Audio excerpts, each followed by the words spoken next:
আরো টাকা লাগবে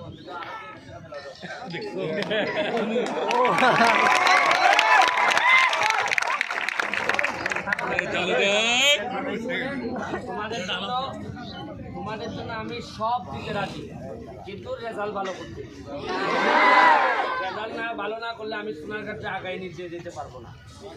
কারণ সোনারঘাট আমি এখন কথা দিছি, সোনারঘাটটাকে আমি এত সুন্দর করবো, এত ভালো করবো, যাতে সোনারঘাটের একটা মেয়েরে বিয়ে নেওয়ার জন্য সারা বাংলাদেশের মানুষে খালে খুব আহা একটা বিয়া যদি করতে পারতাম। পড়ালেখা না করলে আমি পারতাম না। তোমরা আমার কথা দিছো তো পড়াশোনা করবা, এটা যা লাগে আমি করে দিই, কথা বুঝলো? আর আমি কোনো এমপি টেমপি না, আমার সুমন ভাই ডাক্তার, ঠিক আছে? যদিও তোমার বাপেও আমার সুমন ভাই গেলাম, চলো যাই আমি একটা